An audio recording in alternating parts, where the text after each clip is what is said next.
جب یہ لٹا ہوا قافلہ دربار شام میں پہنچا ہے،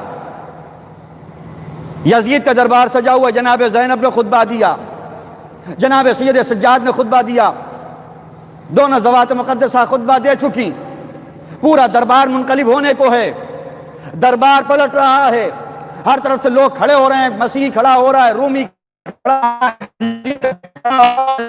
کھڑی ہو رہی، سب بغاوت کر رہے ہیں، تم غلط کر رہے ہو، تم غلط کر رہے ہو، دربار منقلب ہونے کو ہے، یزید پریشان ہے، ان میں اتنی مجال میرے سامنے گفتگو کریں۔ یقین جان لیں یزید ہے، ظالم بادشاہ کی آنکھوں میں آنکھیں ڈال کے بولنا آسان نہیں ہوتا، اس کے سامنے بولنا آسان نہیں ہوتا۔ آج ہمارے ملک میں اتنے بڑے ظالم حاکم پڑے، کون ہے جو سامنے جا کے گفتگو کر لے؟ کون ہے جو سامنے جا کے بول لے؟ سب کے بس کی بات نہیں ہے، سب مصلحت کا لبادہ اوڑے ہوئے خاموش پڑے ہیں۔ لیکن اس دربار میں اگر یزید کی نگاہوں میں نگاہیں ڈال کر کوئی 4 سال کا بچہ بولنے لگے تو یہ کمال نہیں ہے تو اور کیا ہے؟ جہاں بڑے بڑے خاموش، وہاں 4 سال کا بچہ۔ اس لیے کہ جب دربار پلٹنے کو آیا، یزید نے اپنے مشاورین سے پوچھا کیا کریں، ان کی اتنی ہمت ہو گئی، یہ میرے دربار میں آ کے مجھے چیلنج کر رہے ہیں، سید سجاد میرے دربار میں آ کے مجھے چیلنج کر رہے ہیں، زینب کبریٰ میرے دربار میں آ کے مجھے چیلنج کر رہی، کریں کیا؟ سارے مشاوروں نے کہا یزید اگر تو حکم دے 72 کو کربلا میں مارا ہے، 84 کو یہاں مار دیں گے۔ بچے عورتیں ملا کے 84 ہیں وہاں پہ، 84، یہ جتنے بچے ہیں 84، اگر ہم نے 72 کو وہاں مار دیا تو ان 84 کو یہاں مارنا کوئی مشکل نہیں ہے، اس لیے کہ یہ سب قیدی ہیں۔ تو حکم دے دے ہم مار دیں گے۔ اب یہ بات ہو ہی رہی تھی،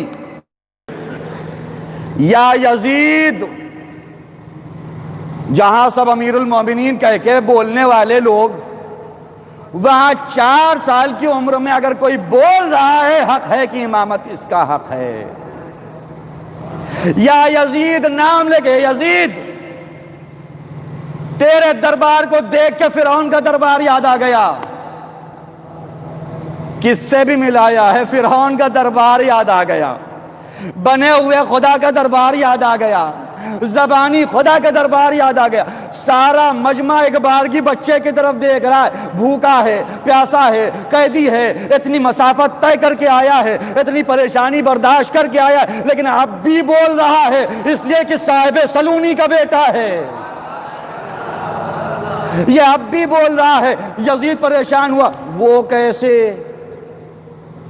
امام نے کہا بلکہ دربار فرعون سے بھی بدتر ہے۔ یزید پھر پریشان ہوا، وہ کیسے؟ کہا اس لیے جاؤ قرآن پڑھو۔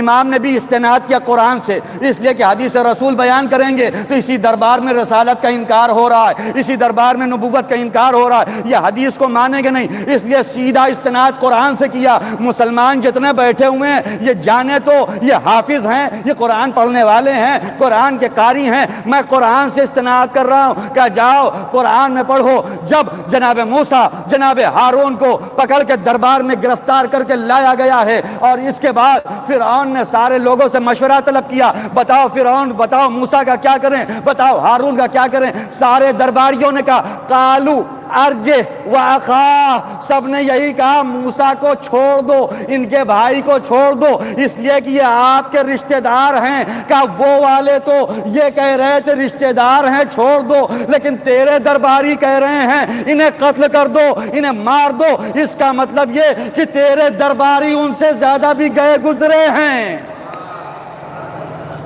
اس سے زیادہ بھی بدتر ہیں۔ پھر امام نے بات کو یہیں ختم نہیں کیا، امام نے آگے بڑھ کے کہا ہے اے یزید، جانتے ہو فرق کیا ہے؟ فرعون کے درباری کیسے گئے گزرے کیوں نہ ہو، لیکن حلال زادے تھے، غیر حلال زادے نہیں تھے، اس لیے کہ لا یقتل الانبیاء ولا اولاد الانبیاء الا اولاد البغایا، انبیاء اور اولاد انبیاء کو صرف غیر حلال زادے ہی قتل کرتے ہیں، وہاں حلال زادے تھے، تیرے یہاں کوئی حلال زادہ نہیں ہے۔ ایک صلوات پڑھ دیں محمد وآلہ۔